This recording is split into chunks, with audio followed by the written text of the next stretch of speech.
Today, we are going to dive deep into the hidden architecture of the Quran's language. It's this amazing system that connects ideas you'd think are total opposites, and it does it in a way you would just never expect. So let's just jump right in with a little puzzle. I want you to think of a word that means turning your back and running away from a fight.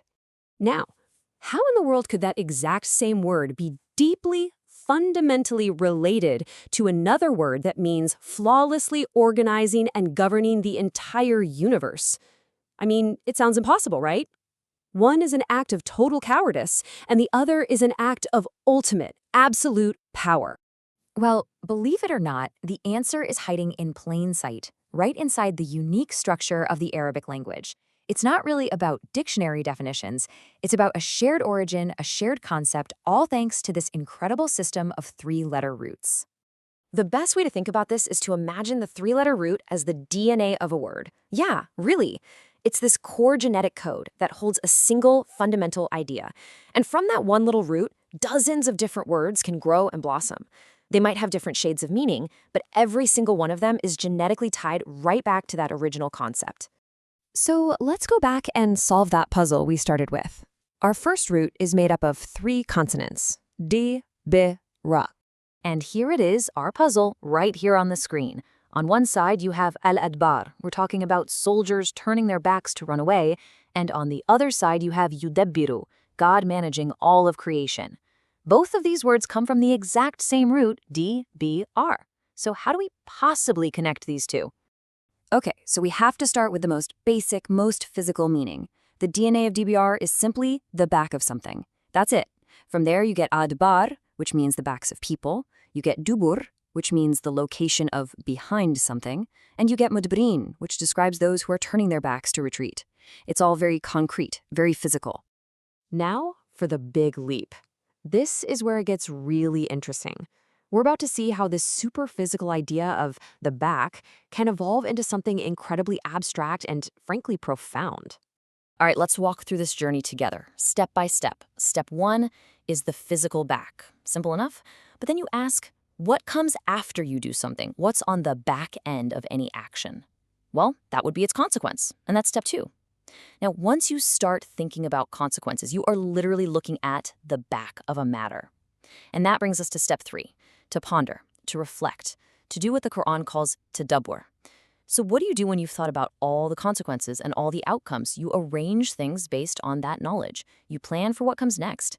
And that right there is step four, to manage. And this verse just perfectly illustrates that final meaning. When the Quran says God yudabbiru the affair, it's not just controlling it. No, it carries this beautiful layered meaning of arranging all things by considering their ultimate ends, their consequences, their backs. All of that meaning, from a fleeing soldier to divine providence, packed into one single root. Amazing, right? Let's try another one. Our next root is HDY. Now, if you've spent any time with the Quran, you'll probably recognize this one right away. It's all about guidance. Now, what I absolutely love about this root is just how flexible it is. From just those three letters, HDY, you can describe the entire process of guidance.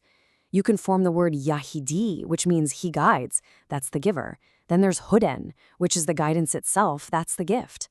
And finally, Muhtadun, those who are guided. That's the receiver. You get the whole ecosystem of meaning from just three little letters. And here is a perfect example right from the very beginning of the Quran. The book itself is described as Hudan, or guidance. This is probably the most direct and well-known meaning of the root HDY. But this root has a pretty cool surprise hiding in plain sight. So, guidance seems pretty straightforward, right? It's a spiritual thing. But this root system is all about these mind-bending connections between the spiritual and the physical. And HDY has a perfect example of this. Which, naturally, leads to the question, what on earth could a lofty concept like divine guidance possibly have to do with a farm animal? And here it is. Get this. A word for the sacrificial animal that's brought as an offering during the pilgrimage is el-hadi. And why? Because it is the animal that is literally, physically guided to the Kaaba. I mean, that is just a stunning connection.